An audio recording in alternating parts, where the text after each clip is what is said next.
Glória a Deus. Queridos, recebam a paz do Senhor. Amém. Deus é bom. Deus é bom. Amém. Deus é bom. Amém. Aproveitando que estamos em pés, veja o Evangelho de Mateus. Enquanto você confere o capítulo de número 28, eu louvo a Deus por essa oportunidade bendita que Deus nos dá. Mais uma manhã que Ele permite-nos acordarmos, estarmos na Sua santa e gloriosa presença, poder louvar o Seu nome. Eu louvo a Deus pela vida do pastor Rael, pela vida da irmã Regina. Muito obrigado pelo convite, viu, irmã Regina? Obrigado. Foi agosto do ano passado que eu vim, não foi, Felipe? Não. Eu vim a primeira vez em outubro, não foi? E foi amor à primeira vista com essa igreja, participando de 2 cultos aqui maravilhosos. A arca ainda repousa nesse lugar.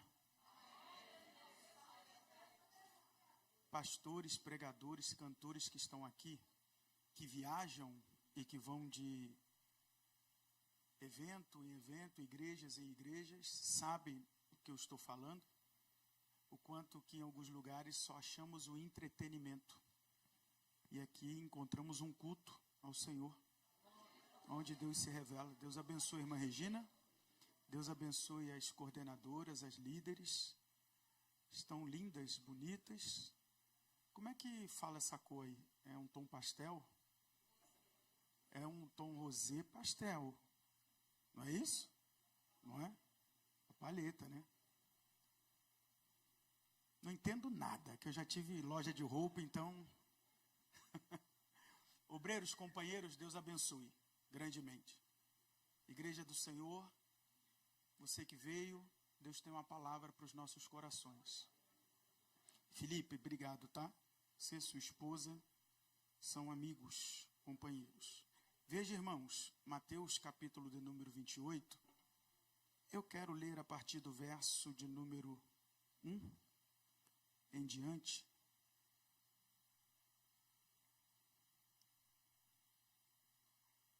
Está escrito: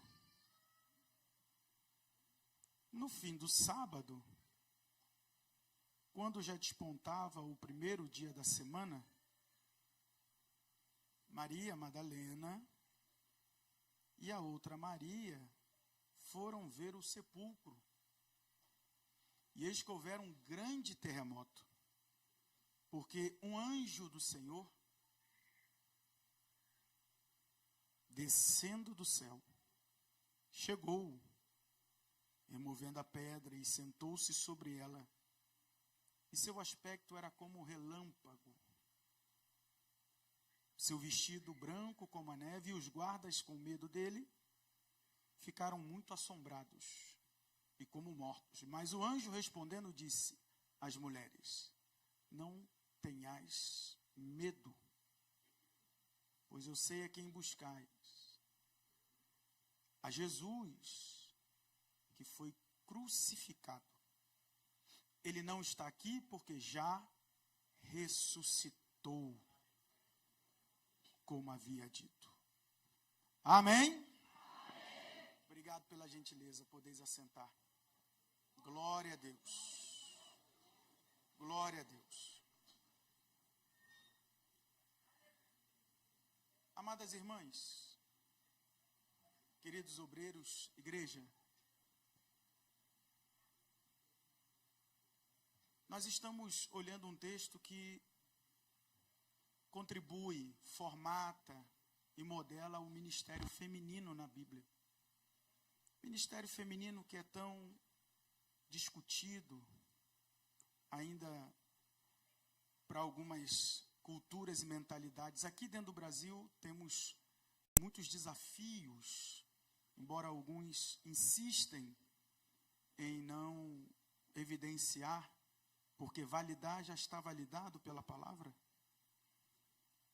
E o capítulo 28 de Mateus, eu quero colocar ele dentro de um contexto como de Marcos, de Lucas e de João, para esse final de semana, compreendido entre a quinta, a sexta, o sábado e o domingo pela manhã.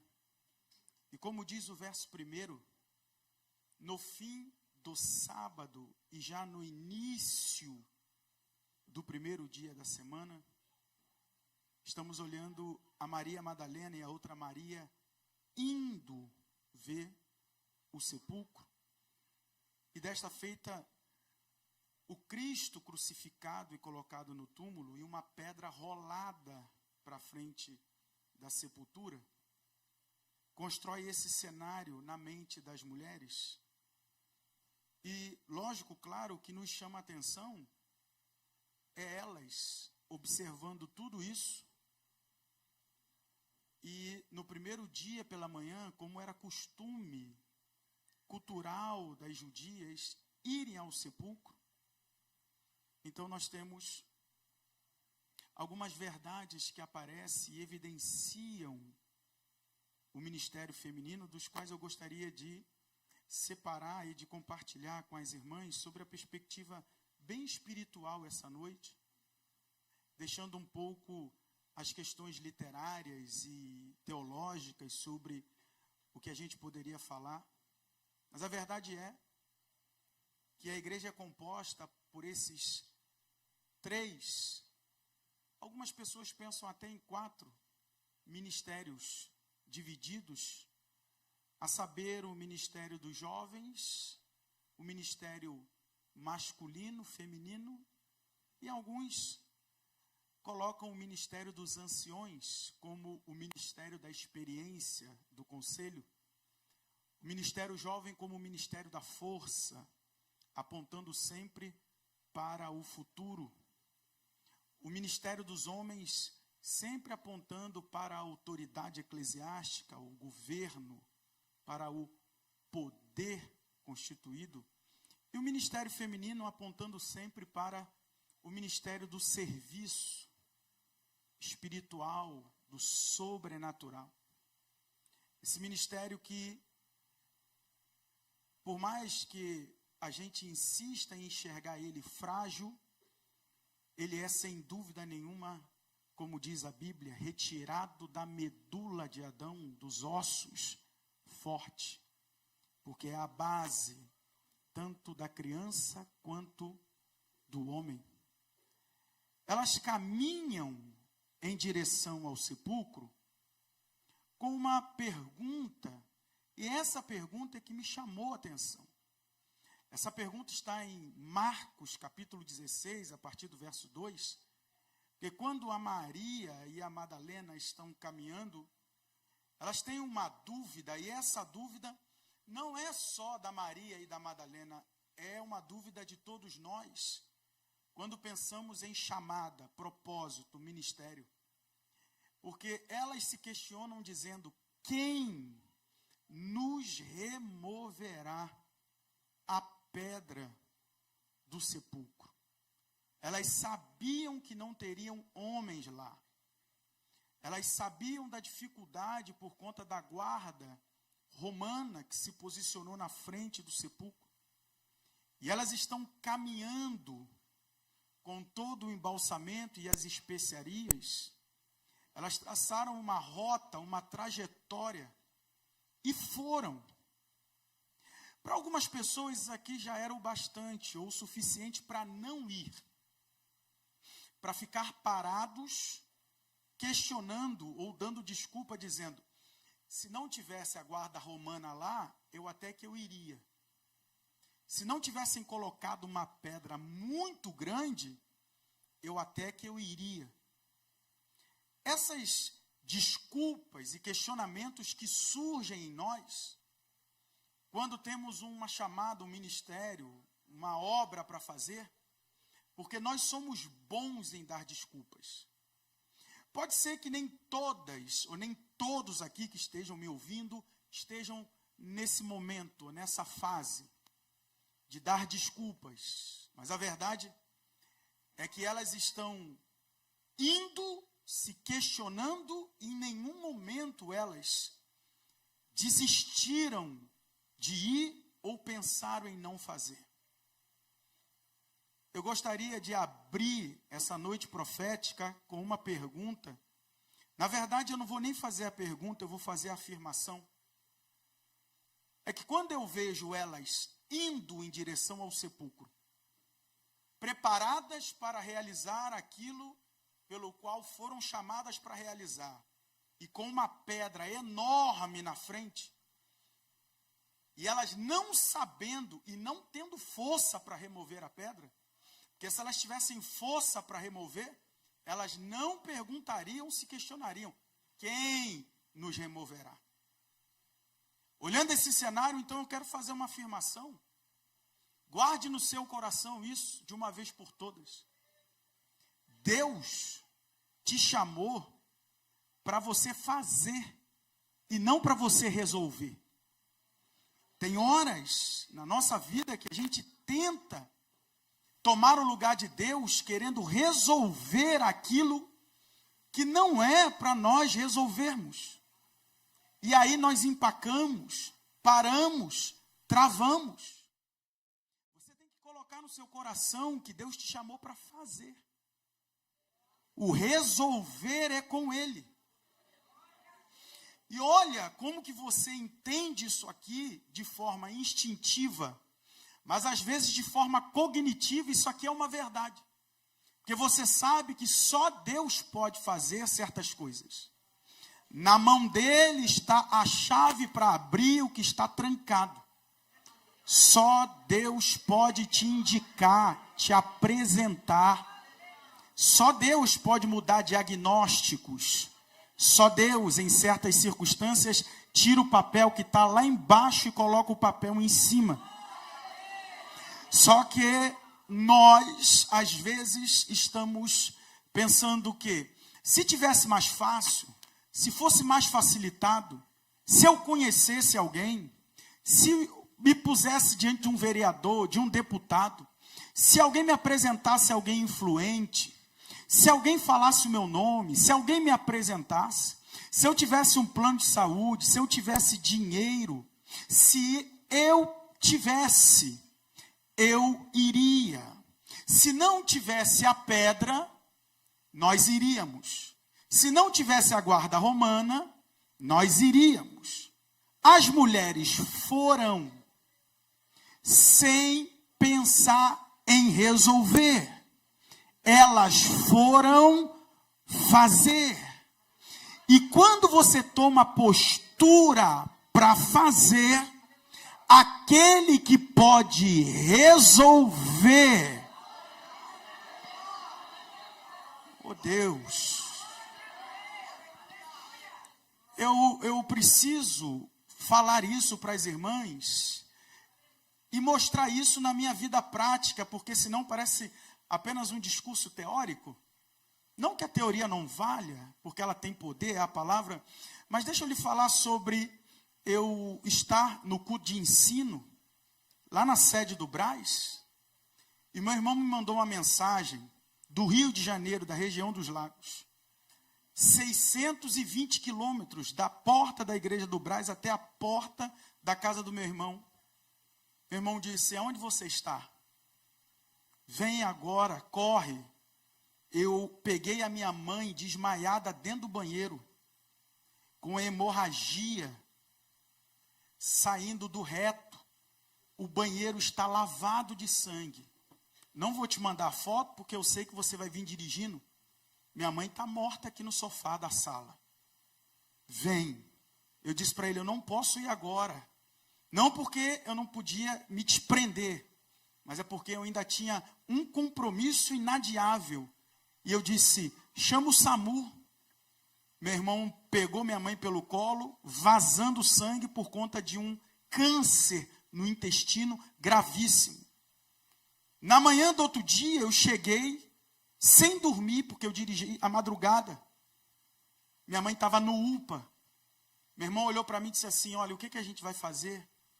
A cirurgia é 25 mil, mais 3,5 de diária da UTI, e mais 2.800 por quarto. Não tem dinheiro. porque a gente não tem o ativo, só tinha passivos para se desfazer, e passivos não se desfaz de uma hora para outra. E minha mãe estava precisando operar urgente. Eu disse isso aqui para o meu irmão. Eu disse para ele, eu sei que talvez você vai me julgar, mas espera a história toda terminar. Eu disse para ele, olha, a gente não consegue fazer dinheiro de um dia para o outro, porque a gente só tem passivo, não tem ativo. O dinheiro em conta, o que eu tenho, o que tu tem, o que minha mãe tem, não dá para operar. Eu vou fazer o seguinte, como eu queria que Deus anotasse mais vezes o que eu falei naquele dia. Às vezes eu pergunto, por que Deus não faz novamente? Eu disse para o meu irmão assim, eu vou descer para o Rio, para a capital, porque eu tenho uma conferência, eu tenho uma agenda de 3 dias. Só Deus para ter misericórdia. Vai! Porque até então eu nunca contei minha vida em cima do púlpito. Eu sou um tipo de pessoa que eu não abro minha vida pessoal em cima do púlpito. Até então. E eu disse para ele, vai que alguém ouve. Como se eu vivesse contando, né? Vai que alguém ouve. E resolve me abençoar. Ó. Desci para pregar com a minha mãe internada. Primeiro dia eu preguei como se tivesse tudo bem. Mas naquele dia eu perturbei Satanás. Porque eu preguei, eu profetizei, eu revelei, eu desci no meio do povo, botei a mão na cabeça, eu expulsei demônio. Quem olhava assim, pensava, tá tudo bem com ele. Segundo dia eu fiz o apelo, almas na frente. Terceiro dia, eu me lembro, eu tenho essa foto, famílias no altar, porque era uma conferência de família. Só que no momento da palavra, quando eu estava encerrando, a igreja travou, ficou uns minutinhos em silêncio. Eu disse assim, gente, vocês estão tristes? Ficou esse clima. Vocês estão tristes? Poxa, nem eu que estou com a minha mãe internada, escapuliu. Nem eu que estou com a minha mãe internada com câncer. Vocês estão vendo aqui? Fica mais animado aí, Jesus vai salvar. Aqui, ó, está chegando uma pessoa, mais uma. A igreja virou. Eu dobrei o joelho, pastor Réu. Vieram no meu ombro. Marido da pastora Sheila, agora está nos Estados Unidos. Era uma grande pregadora aqui no Brasil. Acho que algumas irmãs conhecem, a Sheila Xavier. Tocou no meu ombro e disse assim, Danielzinho está te chamando. E eu orando, falei assim, uma falta de educação, cara. Eu estou orando e Danielzinho, quem é Danielzinho? E eu continuei orando, Senhor, obrigado. Senhor, ajuda minha mãe. Senhor, faz alguma coisa. De novo, Danielzinho está te chamando. Danielzinho está te chamando. Eu levantei. Oi? Danielzinho está te chamando na descida da escada. Quem é Danielzinho? Desci a escada, Danielzinho desse tamanho, com o celular na mão. Ele não deu boa noite, o partizão não falou nada. Ele só disse assim, fala o RG da sua mãe, o nome todo completo da sua mãe. Aí eu parei, aí o marido da Sheila Xavier falou assim, ele vai operar a tua mãe. Aperte a mão de uma guerreira que está do seu lado, diga para esta guerreira, Deus não te chamou para resolver, Deus te chamou para fazer. Naquela mesma noite ele mandou uma ambulância, tirou a minha mãe da UPA, colocou minha mãe no hospital, deu bolsa de sangue para ela. Minha mãe está viva até hoje, depois de operada do câncer. Não julgue nunca ninguém pela aparência, porque você está me vendo aqui, é um recorte da minha vida. Eu tive que arrumar o cabelo para vir. Eu botei a minha melhor gravata, inclusive, estou usando pela primeira vez. Eu estou usando um perfume cheirosíssimo, o sapato é novo, o terno é novo. Não tira por esse recorte. Porque se você tirar por esse recorte, você julga uma pessoa e você não entende a história. Nós passamos por guerra. O que diferencia é como nos comportamos nessa guerra. Deus não te chamou para você fazer. Deus não te chamou para você resolver. Não é você que vai resolver a questão com teu marido, com teu filho, com a tua filha, com a tua casa. Você só faz a obra dele. Dobra teu joelho, põe a tua boca no pó, dá glória a Deus, canta quando tiver que cantar, louva quando tiver que louvar, dá lugar para o varão quando tiver que dar.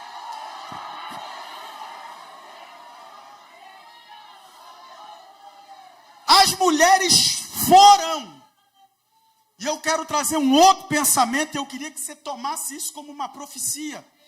Elas estão caminhando, indo fazer.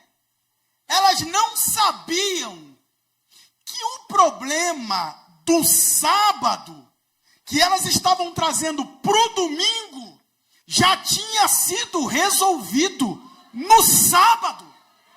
O anjo já havia descido, já havia removido a pedra. Você está hoje aqui me ouvindo, pensando, Deus, resolva o meu problema de hoje. Deus já resolveu na virada da sexta para o sábado. Só Deus faz isso. Deus é mestre em resolver circunstâncias e situações que tiram o nosso sono. Mas eu quero lhe dizer uma coisa. Eu quero que você tome essa mensagem de hoje como espiritual. Se mova. Se mexa. Não pare, não trave. Não arrume desculpa para você ir se esquivando da tua responsabilidade. Tua casa é tua, não é minha. Quem tem que lutar por ela é você. Teu casamento não é meu, é teu. Quem tem que guerrear é você. Seus filhos não são meus, são teus. Quem tem que guerrear é você. Deus está te despertando, acorda, levanta, toma posição, tem armadura para ti, tem coraça para ti, tem capacete se tu precisar, tem espada para você manusear, tem sandália para você calçar, tem cinto para te preparar para esta guerra. Deus vai te renovar para você caminhar mais 40 dias e 40 noites. Maria Madalena, Maria, Deus tem um ministério para você, Maria Madalena. Quem é a Maria Madalena de Magdala? É esta, com o passado totalmente obtuso, esta que não tem pedigree, esta que não tem sobrenome, esta que é socialmente desvalidada, escorraçada, esta que não poderia tomar a primazia do texto, nem da história, não poderia se colocar Maria Madalena por conta do passado obscuro dela. Talvez uma Maria de reputação, talvez uma Maria de sobrenome, talvez uma Maria de pedigree, mas apareceu no texto uma Maria Madalena. Isso significa que Deus não está levando em consideração seu passado, nem teu fracasso, nem o teu erro, porque eu não estou pregando para anjo, porque eu não estou vendo nenhuma auréola em cima da sua cabeça. Todos nós temos os nossos momentos de fracasso, de dúvida, temos os nossos momentos de dores, de questionamento. Se Deus fosse levar em consideração isso, você não estaria sentado aonde você está sentada esta noite. Esqueça o passado, Maria Madalena. Não entra na conta o que fizeram com você no verão passado. Queria lhe dizer, esqueça essa agressão, esqueça essa falta de respeito. Coloca na mão de Deus, porque Ele é o melhor para resolver isto. Temos que tomar cuidado, porque estamos num tempo onde alguém pode achar que a gente está tentando passar a mão por cima, né? Então deixa eu me recolocar. Eu não estou falando de agressão física e nem de estupro, porque isso tem que ser denunciado na delegacia. Eu estou falando de questões íntimas, pessoais, daquela que você precisou engavetar, você engavetou, não que alguém mandou você engavetar. A gente tem que parar de vez em quando, né, para poder explicar tintim por tintim, por conta do que aconteceu ou está acontecendo, de alguém achar que a gente está passando a mão por cima de certas coisas. Não é sobre isso, é sobre você ter engavetado coisas que te machucou, que é do teu passado, que te feriu, que te magoou. E Deus está dizendo para ti, abra essa gaveta, joga isto fora, porque eu estou tomando a frente, Maria Madalena, para resolver isso para ti. Só faz a minha obra, se mova, se mexa. O texto diz que elas iam. E enquanto elas iam, um anjo descia.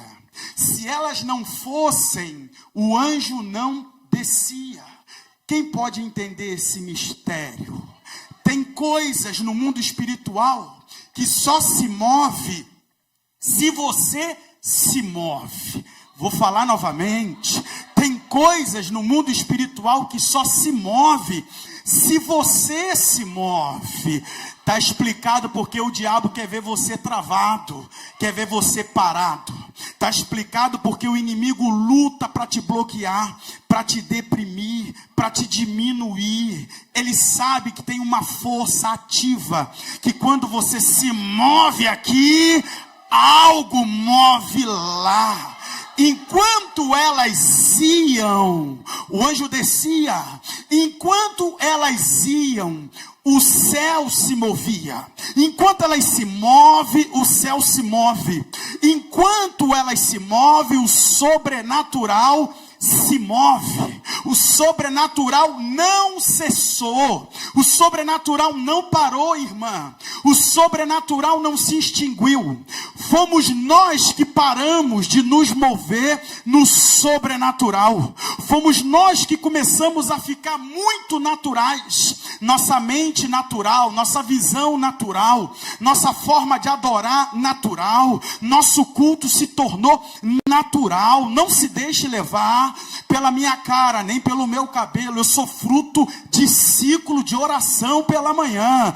Eu estava ouvindo a irmã falar, quem ora de madrugada aí? A minha esposa está sentada ali, ela sabe que de vez em quando, nessa semana, eu levanto para orar de madrugada. Não se deixa levar pela minha cara, não. Eu sou do ciclo de oração. E a gente sabe que o que acontece no ciclo de oração não é o mesmo que acontece num culto público, porque Deus tem as suas horas, os seus momentos para se revelar para aqueles seus íntimos. No ciclo de oração, o nome já está dizendo, vem alguém para orar. Então quando a gente ora, alguma coisa acontece. Não é sobre você orar como se fosse uma ladainha, é você orar rasgando a tua alma, rasgando o teu coração, rasgando a tua garganta. Enquanto você se move, Deus se move. Posso caminhar mais um pouco nesta revelação? Eu estava ali pensando com Deus para Ele que me lembrasse,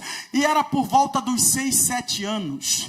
Assembleia de Deus, Ministério de Copacabana, no Rio de Janeiro. Pastor presidente Jueni de Almeida. Dirigente da congregação, irmão Gilmar.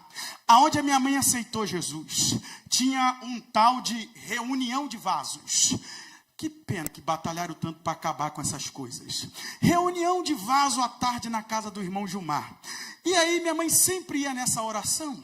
Mas em um determinado momento, aqui ó, nesse dedo indicador, nasceu uma verruga no meu dedo.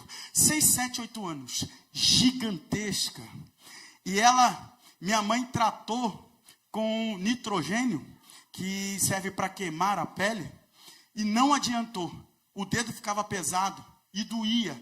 Eu já estava ficando com o dedo encolhido, porque a verruga doía muito. Não era uma verruga comum, era muito grande. Eu me lembro da cena, minha mãe me levou no pediatra. O pediatra me encaminhou para o ortopedista. O ortopedista disse, mamãe, eu lembro disso. Tem que amputar o dedinho, tá, mamãe? E tipo dizendo para minha mãe, tem que cuidar melhor do filhinho. Quando saiu a verruguinha, mamãe, era para ter trazido. Agora está essa couve-flor no dedo do bebê, vamos ter que amputar o dedinho da criança.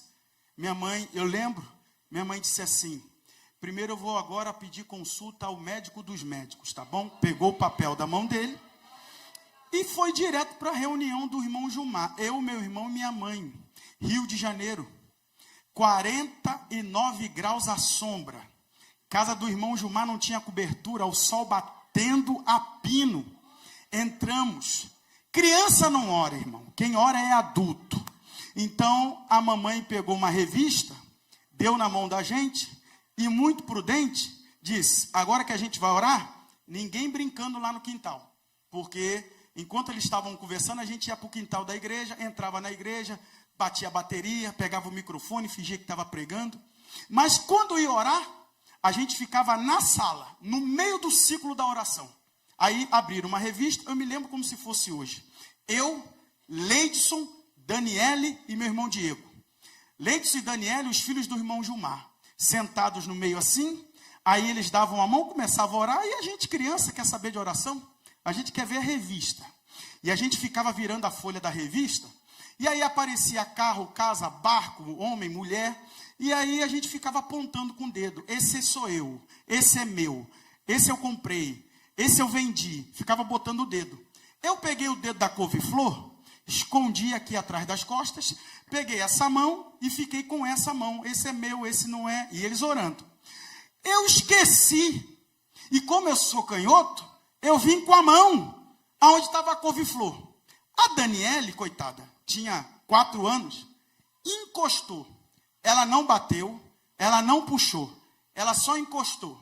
Quando encostou, a couve-flor caiu, jorrou sangue. Eu dei um grito, uá! Os irmãos pararam de orar. Eu lembro da cena. O irmão Gilmar pegou um pano de prato, enrolou no meu dedo, virou para os irmãos que estavam orando e disse assim: o homem de branco acabou de fazer uma operação nessa sala. O homem de branco está presente aqui. Você se move, o sobrenatural se move. Por isso tanta heresia, tanta cética, tanto pilantra no nosso meio, por isso tanta falsificação. O diabo conseguiu infiltrar no nosso meio os falsos, os mentirosos. E então os escândalos começaram, o povo recolheu a fé. O povo já não acredita mais como deveria acreditar, usando a fé para negociar diante do altar, porque sem fé é impossível agradar a Deus, porque aquele que crê tem que crer que Ele é galardoador daqueles que o buscam. Tome a mão de uma companheira que está do seu lado, aperte a mão dela, olhe para ela, diga para ela: volte a se mover, se mova enquanto é tempo, se mexa enquanto é tempo. Sobrenatural está se movendo aqui na terra de... Algo está acontecendo enquanto eu prego. Algo acontece enquanto tu levanta a mão. Quem é carnal, dá licença, pode ir embora. Mas quem é espiritual, chega mais perto do altar. Eita Deus! As mulheres estão indo, o sobrenatural está descendo, o sobrenatural está se movendo. Enquanto elas iam, um terremoto aconteceu. Enquanto elas estavam indo, um terremoto começou a abalar a terra. Deus vai abalar certas estruturas por sua causa. Não peça misericórdia. Não diga a Deus, diminua um pouco. Deixa Deus trabalhar, porque Ele sabe como abalar certas estruturas. Através de um terremoto, você não precisa dar sua cara, nem o seu nome. Você não precisa ameaçar. Você não precisa bater no peito e dizer: vão saber o Deus que eu sirvo. Engole isso. Tu só precisa estar na posição que Deus te chamou. Você só precisa estar na hora e no momento em que Deus te achar, no teu quarto em secreto, aonde em secreto teu pai vai te enxergar. Enquanto elas estavam indo, um terremoto veio abalando as estruturas. Deus vai permitir a terra tremer. Deus vai permitir o chão abalar que você pisa por amor a você. Você é frágil, você é fraca, mas quem está na tua vida é o maior. É aquele que é o maior aí quando ele se mexe, as estruturas se abalam. Deixa eu lhe falar uma coisa. Enquanto Ruth se moveu, Deus foi abalando as estruturas da terra. Enquanto Joquebede se movia, Deus foi abalando as estruturas do Egito. Enquanto Mispa se movia enxotando as aves, Deus foi travando a batalha nos ares por conta de Mispa. Enquanto a viúva se movia, o azeite ia descendo e só parou quando ela parou de se mover. Como eu queria que você entendesse esse mistério. Aperte a mão de uma irmã, diga para ela, diga para ele: Deus só está em silêncio porque você resolveu ficar em silêncio. Deus vai quebrar o silêncio quando você quebrar o silêncio da tua alma e voltar novamente para a posição que Ele quer. Oh Deus da minha alma.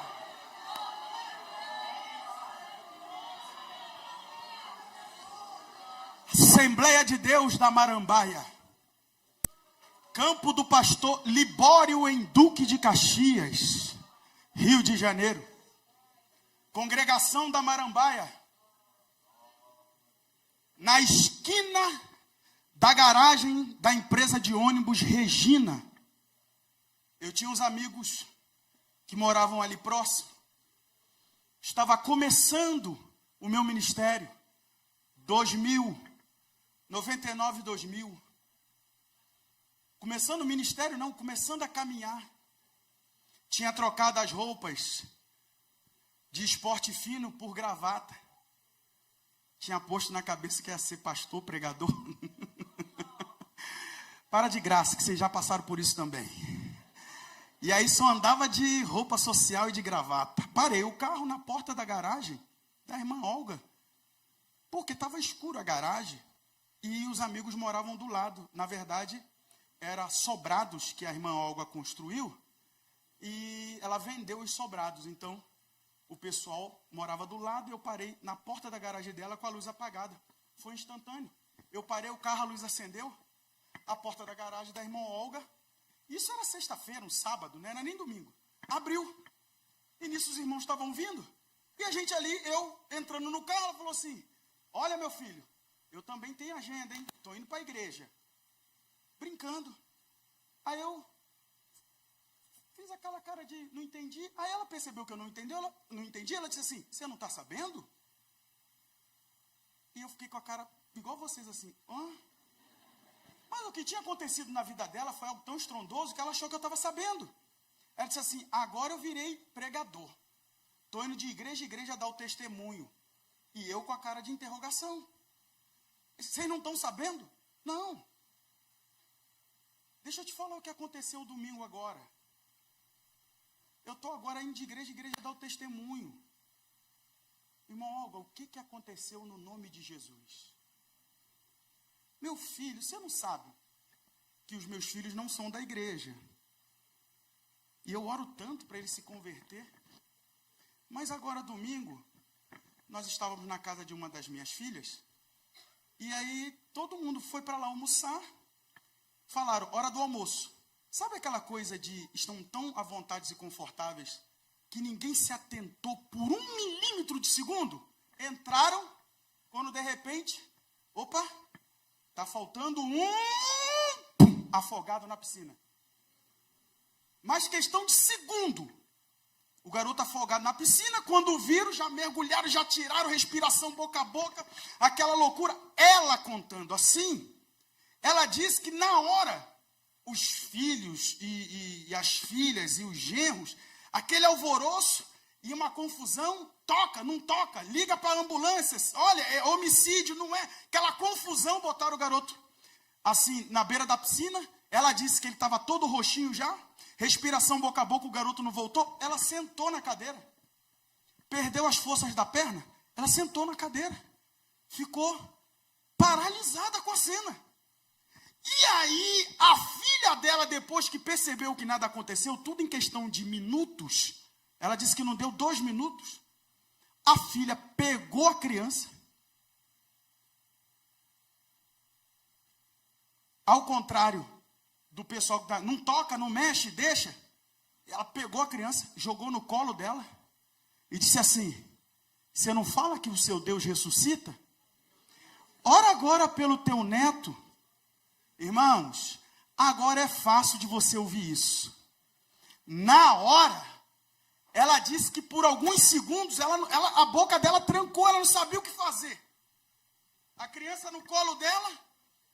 Aí ela disse que só pensou numa coisa: botar todo mundo de mão dada ao redor da piscina para orar o Pai Nosso. O pagode tocando, a cerveja no copo.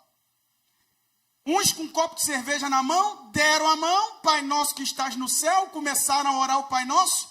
Ela disse que com a criança no colo, disse assim: Deus, se tu quiser, o Senhor faz a obra. Quando ela disse isso, a criança tossiu, vomitou, regurgitou, botou água para fora. Aí o povo começou a chorar, parou a oração. Aí ela fez o apelo, todo mundo aceitou Jesus. Calma, calma, calma, que o bom do testemunho não é isso, que agora é que arrepia. E aí a criança regurgitando e o pai aceitando Jesus, dobrando o joelho, botando a cara no chão, ela botando a mão e orando, a criança tossindo e bebe água e põe para fora. Quando a criança estabilizou, a criança disse: mãe, joga a boia dentro da piscina, tem um homem de branco ainda lá embaixo. Deus permitiu a criança se afogar para dizer para os ímpios: eu ainda faço milagre na hora que eu quiser.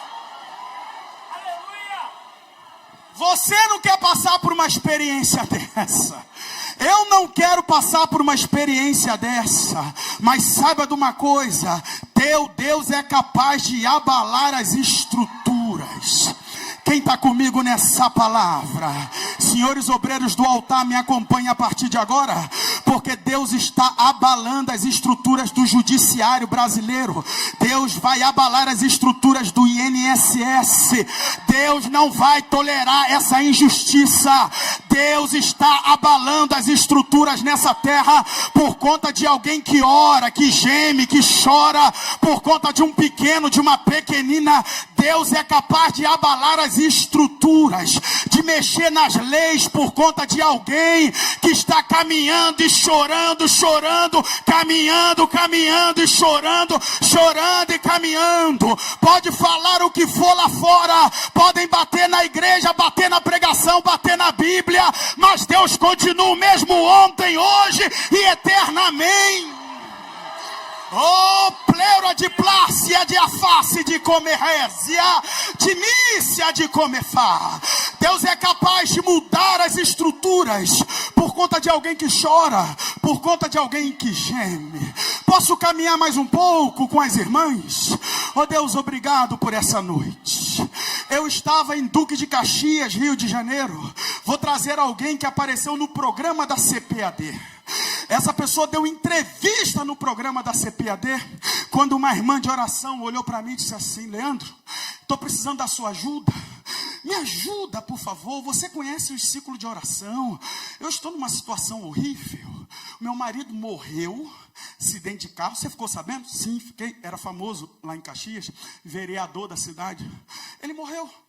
Quando ele morreu, o salário, isso eu estou falando de 98, 99, 2000. O salário era 7 mil. E agora veio para um salário mínimo. E meu padrão de vida caiu, derrubou.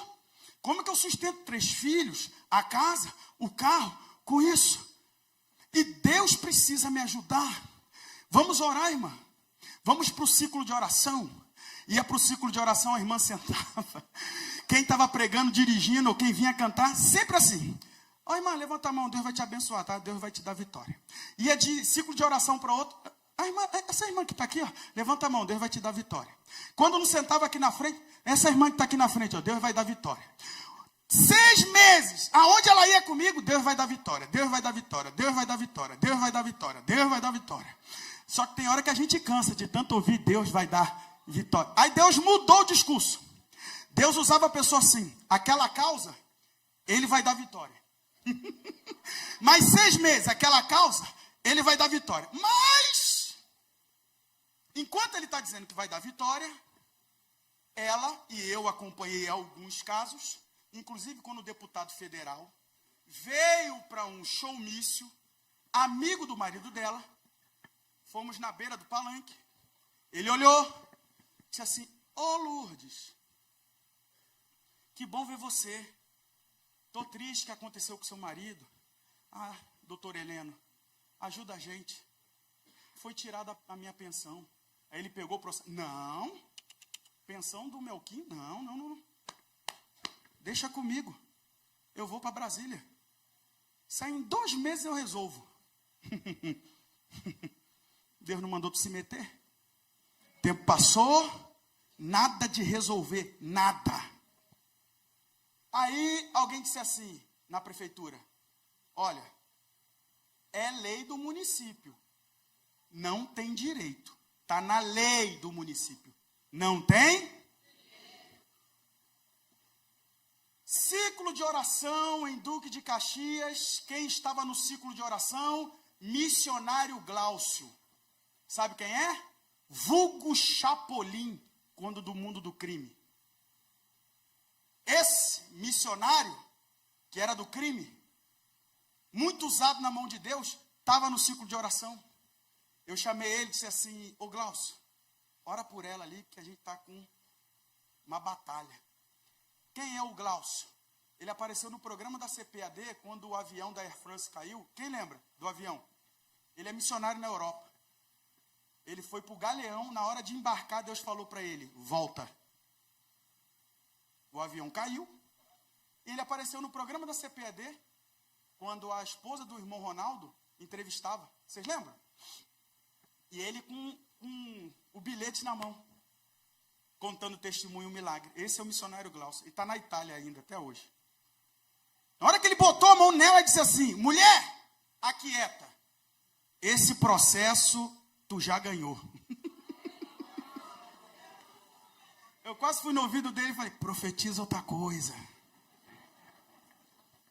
A filha da irmã, advogada, entrou com processo, perdeu. É lei do município. Ele morreu CC1, não era CC3, é um código, e ele era só concursado. E o concurso que ele fez é para um salário mínimo. Esse salário que ele tinha era salário de confiança. Morreu, volta para um salário. É lei do município. Comissionado. E Deus dizendo, eu vou dar vitória. Eu disse para ela, vamos combinar uma coisa? Não com Deus, porque Deus já resolveu lá em cima. Vamos combinar uma coisa? Essa vitória que você vai receber, não é isso. É outra coisa. Fica bom para a senhora, fica bom para mim, porque a senhora fica se desgastando.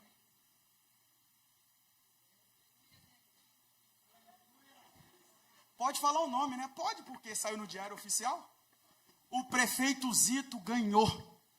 Assumiu a prefeitura, pegou a caneta, mudou a lei do município. Ah, você não está dando aleluia. De repente apareceu o saldo da conta. Ela disse assim, calma aí, o banco deve estar doido. Porque tem uns números estratosféricos aqui. A filha disse, não mexe, não toca, não gasta. Ela foi na prefeitura com o processo. A mulher disse que é lei, não tem direito. Foi a mesma que disse, é lei, agora tem direito. Deus é capaz de abalar as estruturas. Quem tem mão levanta, quem tem glória diga glória, quem tem aleluia diz aleluia. É a hora de você orar em línguas, porque enquanto você está sentado aqui me ouvindo, Deus está trabalhando. Enquanto você está se movendo, Deus está removendo a pedra do teu caminho. Levanta a tua mão que eu vou liberar esta profecia em nome de Jesus. Essa pedra vai sair, essa pedra está saindo, essa pedra será implodida, será removida, será tirada. Não pare por conta da pedra, não desvie o caminho por conta da pedra, não saia deste caminho, não troque de caminho por conta da pedra. Deus vai remover a pedra do teu caminho. Deus vai fazer justiça. Eu vou melhor a partir de agora se o teclado tocar. Satanás quer te infernizar, quer te destruir, quer te parar. O inimigo quer te ver calada, com a mão pesada, sentada. O inimigo quer te ver doente, infectado, em cima da mesa, na UTI, no CTI. O inimigo quer te ver inchado, diabético. Mas o Espírito quer te ver saudável, de pé, com saúde, com força, com vigor. Tem uma obra para você fazer, ainda tem uma obra para você realizar. Fica de pé quem quer receber essa armadura, fica de pé quem precisa receber este revestimento, fica de pé quem acredita no milagre de Deus essa noite. Você não foi chamado para resolver nada, você só foi chamado para caminhar. Para caminhar, para caminhar. Aperte a mão de quem está do teu lado. Olha para esta irmã, olha para esta guerreira, para este guerreiro. Diga para ele: caminha, caminha, caminha.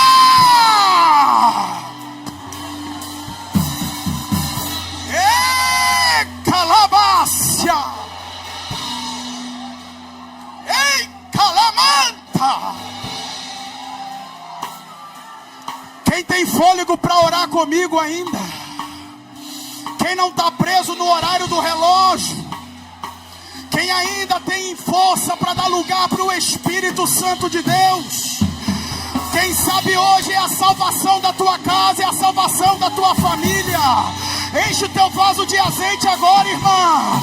Abre a tua boca para Deus renovar a tua vida.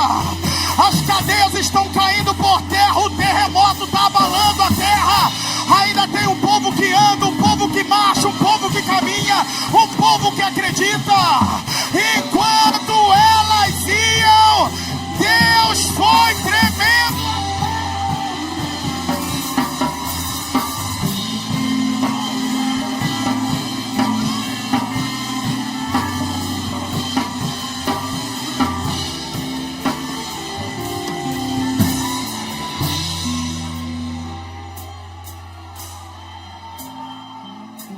Posso pedir uma gentileza, tanto no altar, quanto aí embaixo?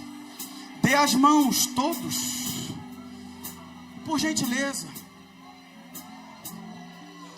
Feche os seus olhos.